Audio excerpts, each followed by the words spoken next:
గురువులను జ్ఞానులను సేవించడం, పవిత్రంగా ఉండటం, గొప్పలు చెప్పుకోకపోవడం, బ్రహ్మచర్యం పాటించడం, హింస చెయ్యకపోవడం అనేవి శరీరానికి సంబంధించిన తపస్సు. బాధ కలిగించినది, ఇష్టమైనది, నిజమైనది, లాభం కలిగేది, నిజమైన మాటలు, అలాగే వేద శాస్త్రాలు చదవడం, దేవుడి పేరు జపించడం మొదలైనవి మాటలకు సంబంధించిన తపస్సు. మనసు ప్రశాంతంగా ఉండటం, శాంత స్వభావం, మౌనంగా ఉండటం, ఆత్మను అదుపు చేసుకోవడం, మనసు శుభ్రంగా ఉండడం మొదలైన వాటిని మనసుకు సంబంధించిన తపస్సు అంటారు. ఎలాంటి ఫలితం ఆశించకుండా చాలా శ్రద్ధతో శరీరం, మాట, మనసుకు సంబంధించిన తపస్సులను చేయడం సాత్విక తపస్సు అంటారు. ఇతరుల నుండి గౌరవం, సత్కారం, పూజలు అందుకోవడానికి సొంత లాభం ఆశించి చేసేది రాజస తపస్సు. ఇది శాశ్వతం కాదు. మొండితనంతో తన మనసు, మాట, శరీరాలను బాధ కలిగించేది, ఇతరులకు కూడా కీడు కలిగించేది అయిన తపస్సును తామస తపస్సు అంటారు. ఎలాంటి ఫలితం ఆశించకుండా మంచి ప్రదేశంలో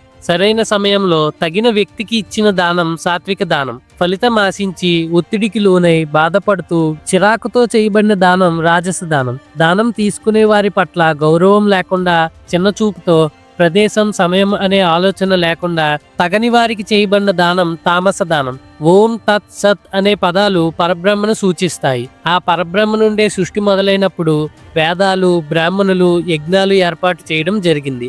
అందుకని వేద మంత్రాలు చదివేవారు, యజ్ఞం, దానం, తపస్సులను నియమం ప్రకారం చేసేవారు ఎల్లప్పుడూ ఓం అనే పరమాత్మ పేరును పలుకుతూ ప్రారంభిస్తారు. మోక్షం కావాలనుకునేవారు ఎలాంటి ఫలితం ఆశించకుండా యజ్ఞం, తపస్సు, దానాలన్నీ పరమాత్మవే అనే భావంతో తత్ అనే పేరు పలుకుతూ చేస్తారు. సత్యభావం, శ్రేష్టభావం మరియు ఉత్తమ పనులు చేసే ముందు సత్ అనే పదాన్ని ఉపయోగిస్తారు. పరమాత్మ కోసం చేసే యజ్ఞం, దానం, తపస్సు వంటి పనులన్నింటినీ కూడా సత్ అని అంటారు. శ్రద్ధ లేకుండా చేయబడిన యజ్ఞం, దానం, తపస్సులను అసత్ అని అంటారు. దానివల్ల జీవితకాలంలో గాని, చనిపోయిన తర్వాత గాని ఉపయోగం ఉండదు.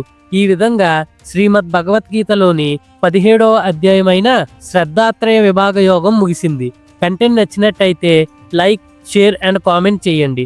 ఇప్పటి వరకు మన ఛానల్ని సబ్స్క్రైబ్ చేసుకోకపోతే తప్పకుండా సబ్స్క్రైబ్ చేసుకోండి. రేపు మరో అధ్యాయంతో మళ్ళీ కలుద్దాం. Stay tune.